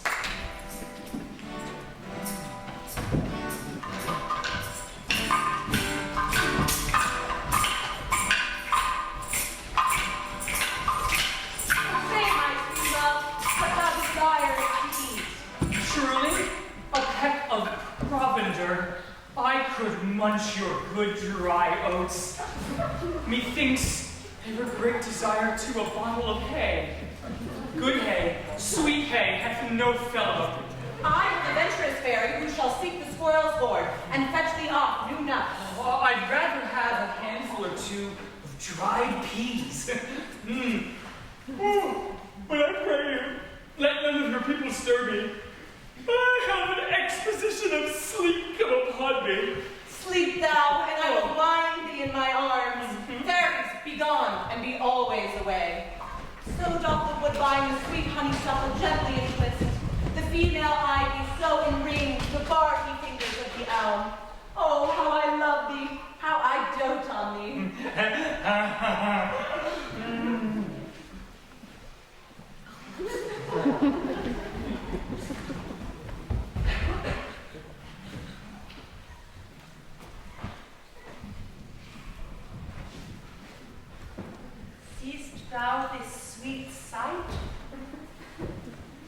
dotage now I do begin to pity, for seeing her late behind the wood seeking sweet favors for this disdainful fool.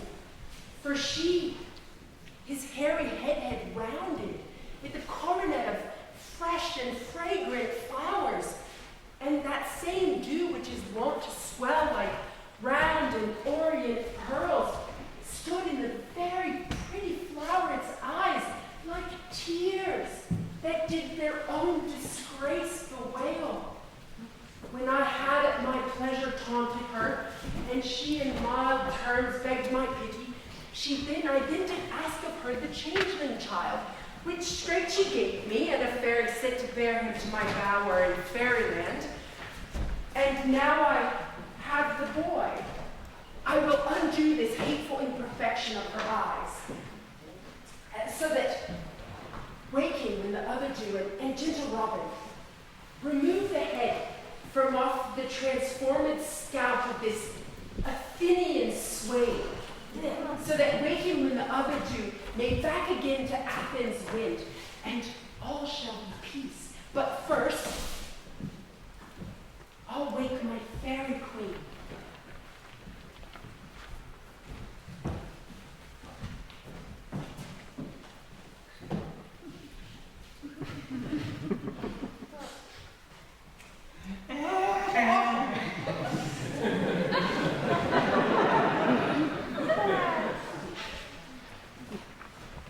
Beest thou was wont to be, seest thou was wont to see, Dian's bud or Cupid's flower hath such force and blessed power.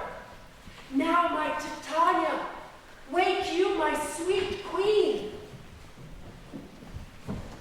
My Oberon, what visions have I seen? Methought I was enamored of an ass. There lies your love. Came these things to pass? Oh, how mine eyes do loathe his visage now. Silence a while, Titania. Strike more dead than common sleep divide the sense. Music, ho, music such as charmeth sleep. When thou wouldst with thine own fool's eyes peek. Come, my queen, take hands with me, and let us rock the ground whereon these sleepers be.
And bless it to all fair prosperity.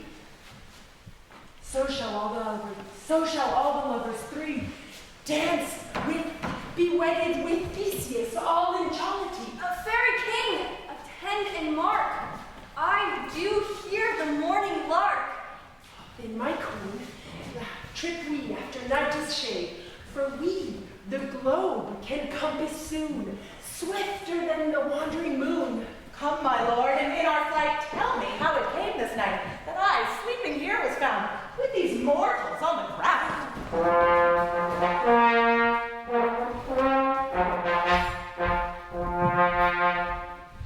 Go, one of you, and find the forester, for now our observation is performed. And since we have the vanguard of the day, my love shall music of my hounds. Uncouple in the western valley. Let them go. Dispatch, I say, and find the forester. We will, my love, up to the mountain's top and mark the musical confusion of hounds and echo in conjunction. I was with Hercules and Cadmus once, when in a wood of Crete they bayed the bear with hounds of Sparta. Never did I hear such gallant chiding, for besides the groves, the skies, the fountains, every region near, seemed all one mutual cry. I never heard so magical a discord, such sweet thunder. My hounds are bred from the Spartan kind, so flewed, so sanded, and their heads are hung with ears that sweep away the morning dew, crook-kneed and dew-lapped like Thessalian bulls, slow in pursuit, but marked in mouth like bells, each under each. Never a cry more tunable was ever hollowed to, nor blown with horn in Sparta, in Crete, nor in Thessaly. Judge when you hear. But soft, what nymphs are these? My lord, this is my daughter here asleep. And this Lysander. This Demetrius is. This Helena, old Lato's Helena. I wonder if they're being here together. No doubt they rose up early to observe the rites of May, and hearing of our intent, came here to greet us in our solemnity. But speak, Aegeus, is this not the day that Hermia should give answer to her choice? It is, my lord. Bid the huntsmen wake them with their horns.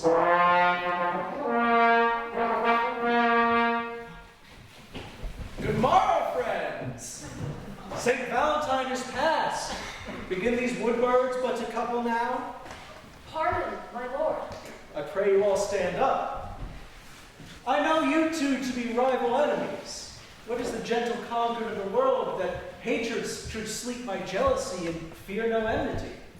I shall reply amazedly, my lord, half asleep, half waking, but as yet I swear I cannot truly say how I came here. But as I think, for truly what I speak, and now I do bethink me so it is, I came with Hermia hither. Our intent was to be gone from Athens, where we might, without the peril of the Athenian law. Enough, enough, my lord, you have enough. I beg the law upon his head. They would have stolen away, they would, Demetrius, thereby to have defeated you and me. You are the wife and me of my consent that she should be your wife. My lord, fair Helen told me of their stealth, of this their purpose hither to this wood, and I in fury hither followed them. Fair Helena in fancy following me. Oh, my good lord, I know not by what power, but by some power is my love for Hermia melted as the snow. It seems to me now the remembrance of an idol god, which in my childhood I did dote upon, and all the faith, the virtue of my heart, the object and the pleasure of my eye is only health. To her, my lord, was I betrothed ere I seen Hermia, but like in sickness did I loathe this food. But as in health comes my natural taste. Now I do wish it, love it, long for it, and will forevermore be true to it. Fair lovers, you are fortunately met. Of this discourse we will hear anon. Aegeus, I will overbear your will, for in the temple by and by these couples shall eternally be knit. And now the morning is something worn, our purposed hunting shall be set aside. Away with us to Athens, 3 and 3. We'll hold a feast in great solemnity. Come, Paul. These things seem small and undistinguishable, like far-off mountains turned to clouds. Methinks I see these things with parted eye, when everything seems doubled. So methinks, and I have found Demetrius like a jewel, mine own and not mine own. It seems to me that yet we sleep, we dream. Did not you think the Duke was here and bid us follow him? Yea, and my father. And Hippolyta. And he did bid us follow to the temple. What, then we are awake! Let's follow him, and by the way, let us recount our dreams.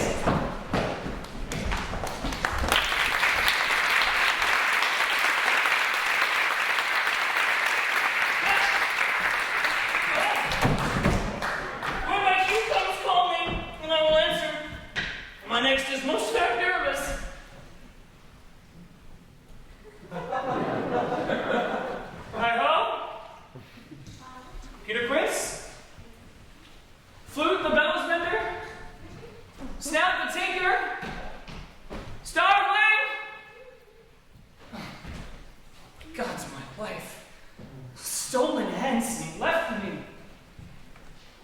asleep. Oh. I have had a most rare vision. Oh, I had a dream. Past the wit of man to say what dream it was. Man is but an ass if he go about to expound this dream. Methought I was... There is no man can tell what. Methought I was... Methought I had...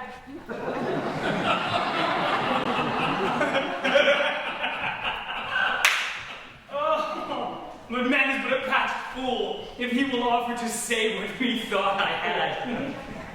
Oh, the eye of man hath not heard. The ear of man hath not seen.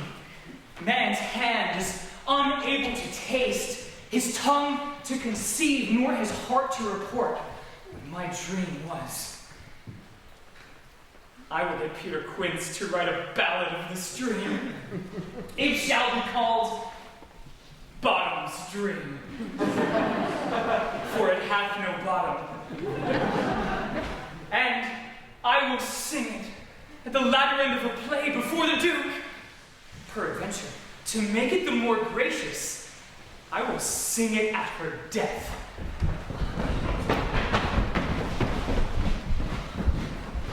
Have you sent to Bottom's house? Has he come home yet? He cannot be heard of. Out of doubt, he is transported.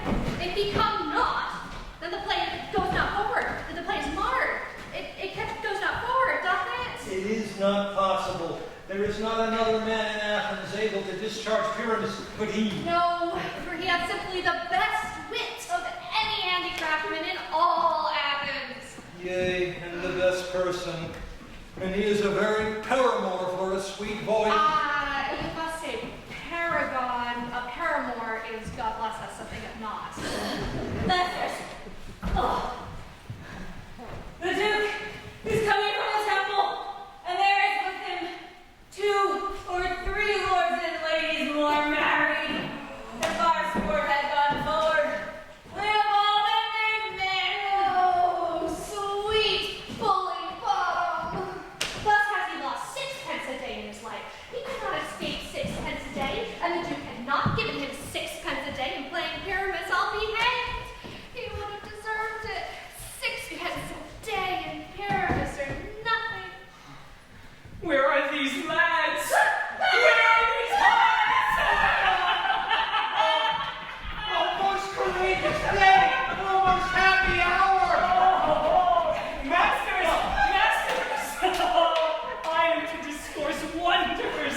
Oh, but ask me not what, for if I tell you I am no true Athenian, I will tell you everything right as it fell Let out. us hear, sweet Bottom! Not a word of me. All I will tell you is that the Duke hath dined. Get your apparel together, good strings to your beards, new ribbons to your pumps. Meet presently at the palace. Every man look over his part, for the short and the long it is, our play is preferred. Let Frisbee have clean linen, and let not him that plays the lion pare his nails, for they shall hang out for the lion's claws. And, most dear actors, eat no onions nor garlic, for we are to utter sweet breath, and I do not doubt but to hear them say, it is a sweet comedy. No more words. Away! Go! Away!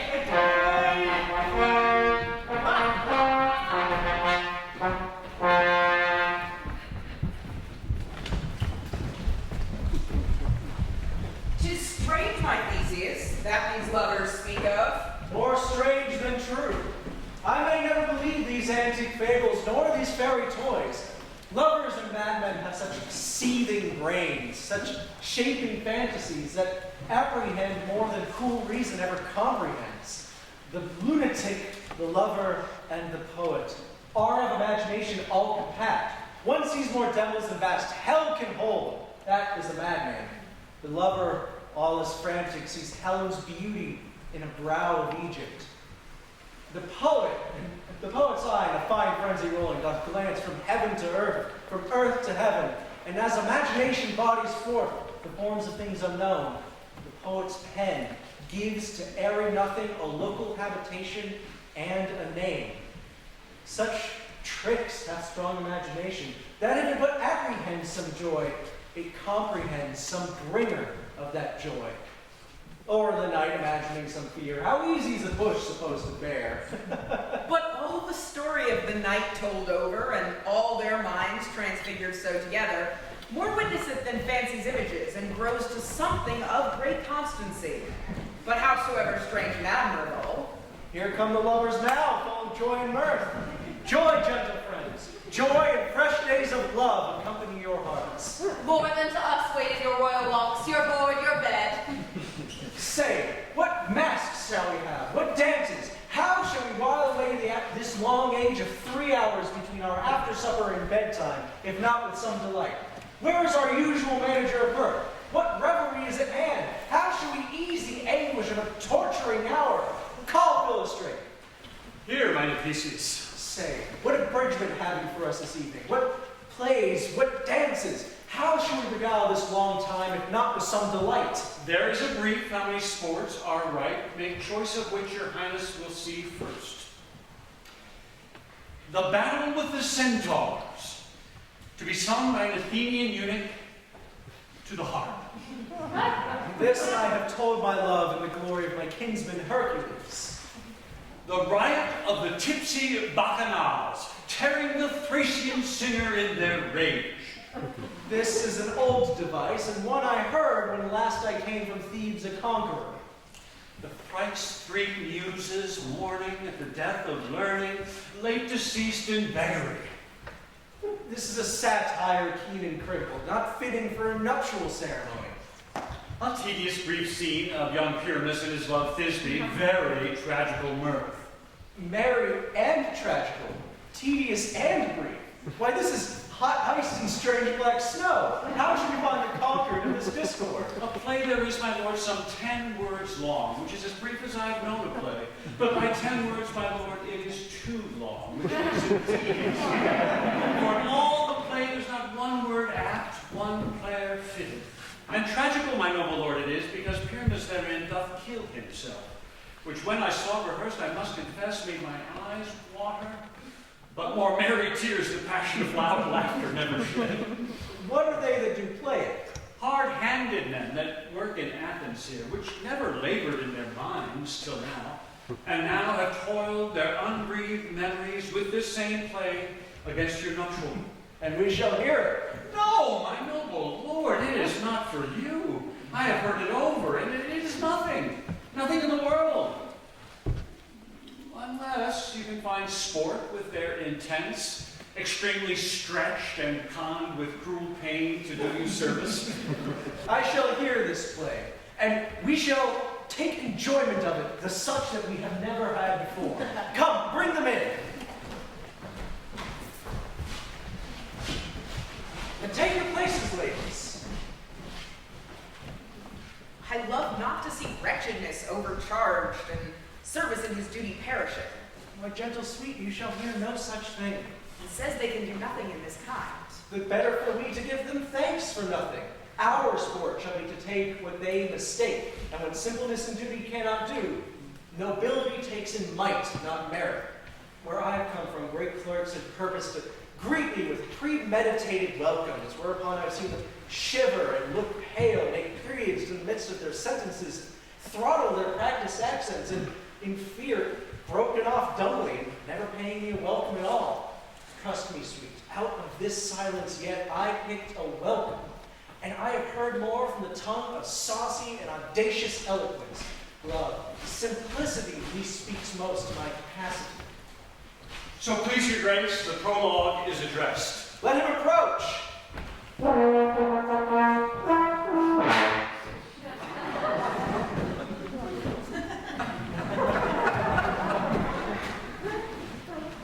If we offend, it is with our goodwill.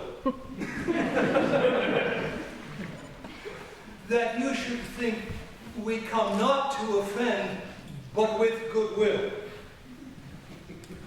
show our simple skill, that is the true beginning of our end. Consider, then, we come but in despite. We do not come as minding to content you, our true intent is, all for your delight, we are not here.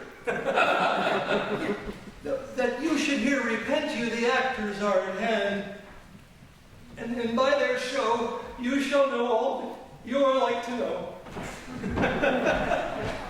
The fellow doth not stand upon points. He hath written his prologue like a rough colt, he knows not to stop. A good world, my lord, it is not enough to speak, but to speak true. He hath played upon his prologue like a child on a recorder. A sound, but not in government. His speech was like a tangled chain, nothing impaired but all disorder. Come, bring the rest in.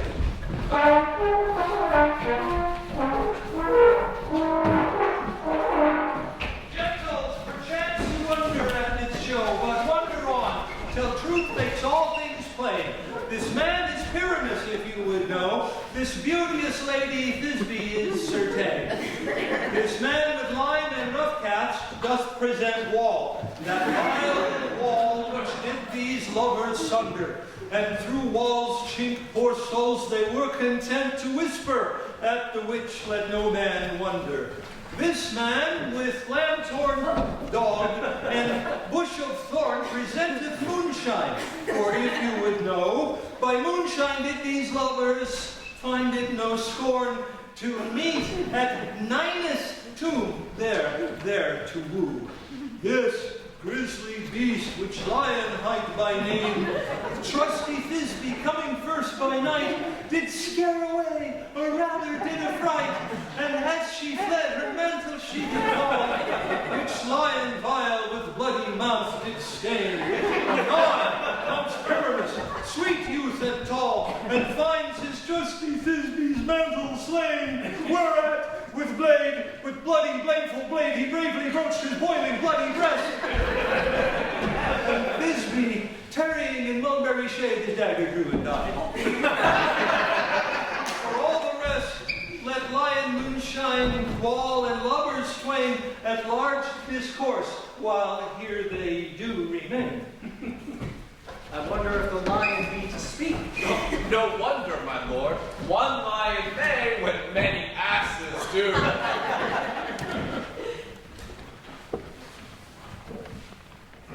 In this same interlude, it doth befall that I, one Snout by name, present a wall. In such a wall as I would have you think, had in it a cranny hole or chink, through which the lovers, Pyramus and Thisbe, did whisper louder, very secretly. This long, this rough cast, and this stone doth show that I am that same wall, though the truth is so. In this the cranny is right and sinister, through which the fearful lovers are to whisper. Would you desire lion and hair to speak better? It is the wittiest partition that ever I heard discourse, my lord. Pyramus draws near the wall. Silence. Oh, grim-looked night. Oh, night with hues so black. Oh, night, which ever art when day is not. Oh, night, oh, night! Alack, alack, alack! I fear my Thisbe's promises forgot. And thou, oh, wall! Oh, sweet and lovely wall! Thou standst between her father's ground and mine. Thou wall! Oh, wall! Oh, sweet and lovely wall! Show me thy chink to blink through with mine eye. Thanks, courteous wall. Jove shield thee well for this. But what see I? No Thisbe do I see. Oh, wicked wall, through whom I see no bliss. Cursed be thy stones for thus deceiving me. Methinks the wall, being sensible, should curse again. No. In truth, he should not. Deceiving me is his cue. She's to enter now, and I'm to slide her through the wall. You will see it will fall pat. As I told you, yonder she comes. Oh, wall! How often hast thou heard my moans for parting my fair Pyramus and me? My cherry lips have often kissed thy stones.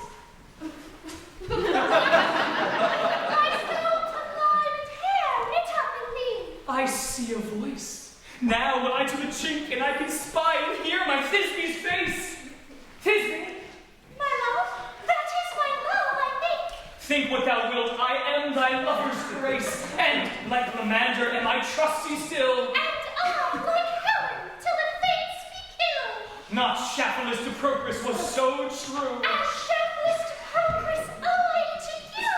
Oh, kiss me through the hole of this vile wall. I kiss the walls whole. Never once my lips at all. Wilt thou please to make me straightway? Time life, time death. I come without delay.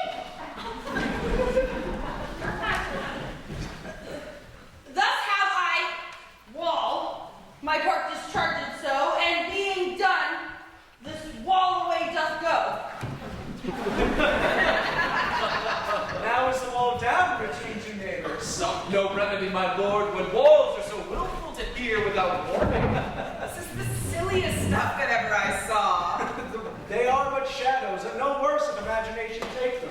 Must be your imagination then, and not theirs. If we think of them no worse than they of themselves, then they would make excellent men. Here come two noble beasts, a man and a lion.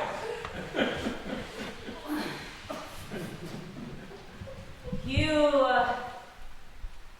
ladies.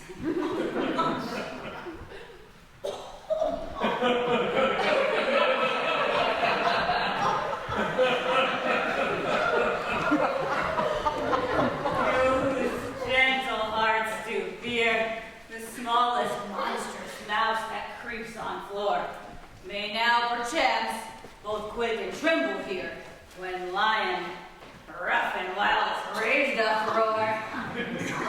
Roar. And know that I, a snug the joiner, am a lion's fell or else no lion's dam. For if I should as lion come and stripe into this place, sir, pity on my life.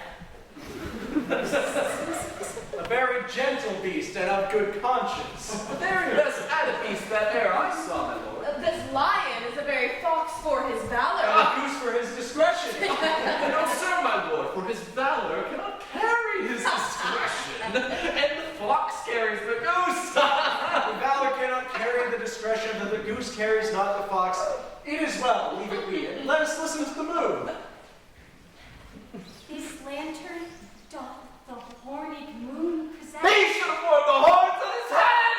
It is waxing, and the horns are invisible within the circumference. This lantern doth the horny moon present.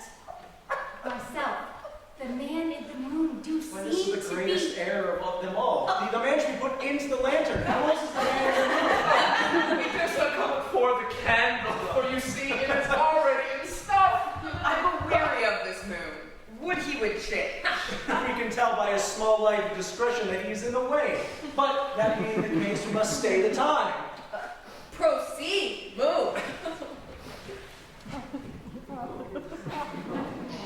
All that I want to say is to tell you that this lantern is the moon. I, the man in the moon. This thorn bush, my thorn bush. And this dog, my dog. Why, all these should be in the lantern. All these are in the moon. Oh, but silence! Here comes this bee. This is all Minnie's too. Where is my love? Oh,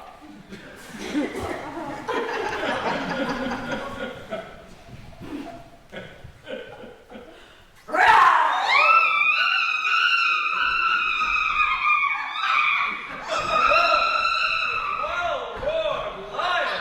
Well run, Thisbe. Well shown moon. Well, truly was with a good grace. Well moused, lion. And then came Pyramus. and so the lion vanished. Sweet moon! I thank thee for thy sunny beams. I thank thee, moon, for shining now so bright. For by thy gracious golden glittering gleams, I trust to take of truest Thisbe's sight. Stay, oh spite! But mark, poor knight, what dreadful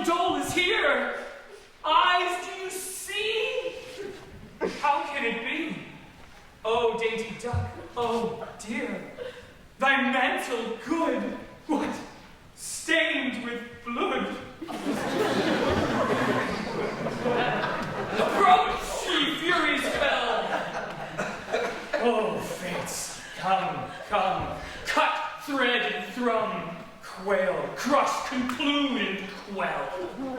This feeling of the death of a dear friend would go well to make a man look sad. But through my heart, I pity the man. Oh, wherefore, nature, didst thou lion's frame, since lion vile hath here deflowered my dear, which is, which was the fairest thing that lived, that loved, that liked, that looked with cheer. Come, tears confound, I'll sword and wound the pap of Pyramus. I, that left pap with a heart doth hop. Thus die I. Thus.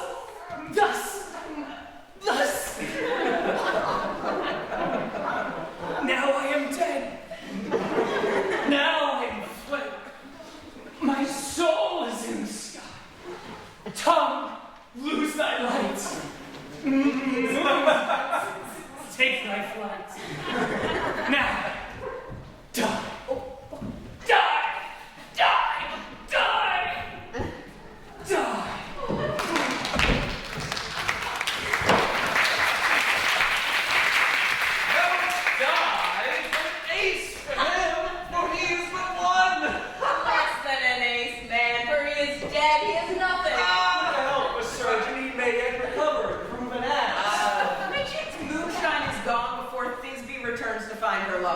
She will find him by starlight.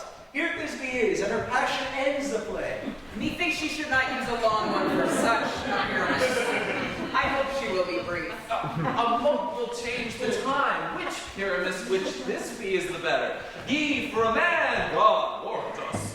She for a woman, God bless us. She hath spied him already with those sweet eyes. Oh, and thus she means... They don't listen. A snake, my love! What? Dead? My dove? Oh, Pyramus. Arise. Speak. Speak. White dove. Dead. Dead. A tomb must cover thy sweet eyes. These lily lips. This cherry nose. These yellow cowslip cheeks are gone. Are gone. Oh, lovers make moan. His eyes were green as leeks. Oh, sisters three, come to me, with hands as pale as milk.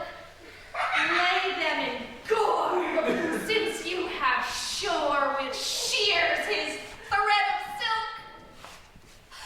Tongue, not a word. Come, trusty sword, come blade my breast in brew. Oh. And farewell, friends. Thus this be ends. Adieu. Adieu. Adieu.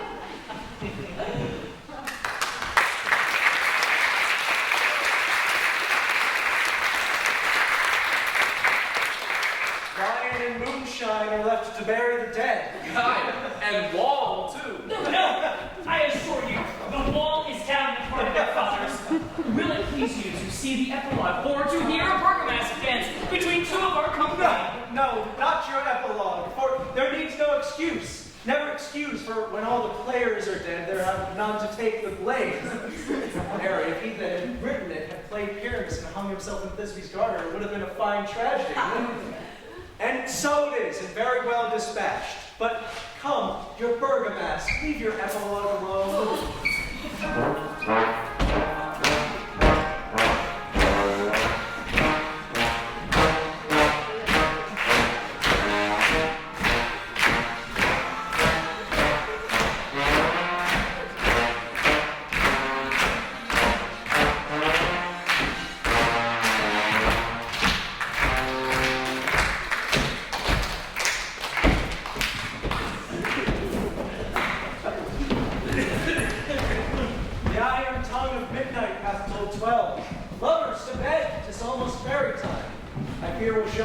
Becoming more long as we have overlooked. This palpable gross play has well beguiled the heavy gate of night. But come, with nightly revels and new solemnity, we shall enjoy our jollity.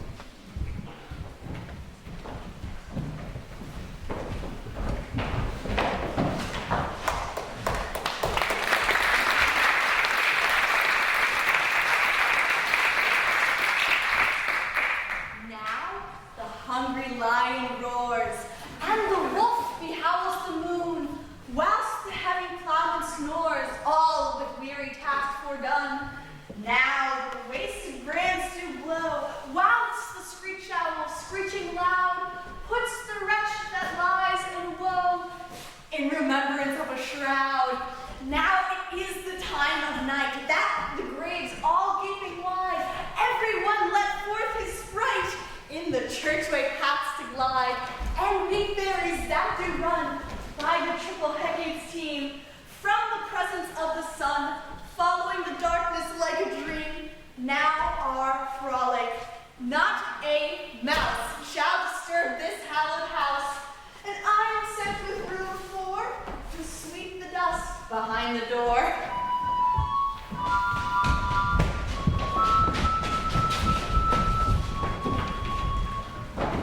Through this house, give glimmering light by the dead and drowsy fire. Every elf and fairy sprite hop as light as bird from briar, and this ditty after me, sing and dance it trippingly. First rehearse your song by rote, to each word a warbling note. Hand in hand with fairy grace, we shall sing and bless this place.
Now until the break of day, through this house each fairy stray, to the best bride bed will we, which by us shall blessed be, and the issue there create ever shall be fortunate. So shall all the lovers three ever in true loving be.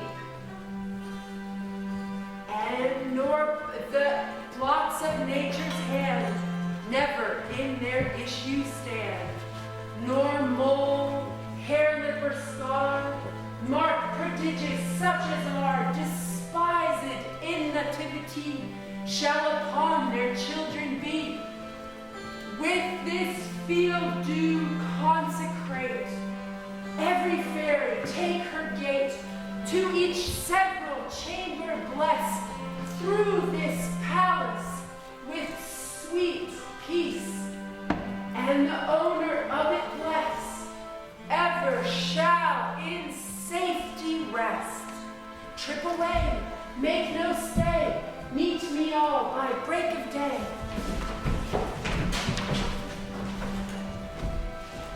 If we shadows have offended, think but this and all is mended, that you have but slumbered here, while these visions did appear, and this weak and idle theme, no more yielding but a dream. Gentles, do not reprehend, if you parted we will mend. and as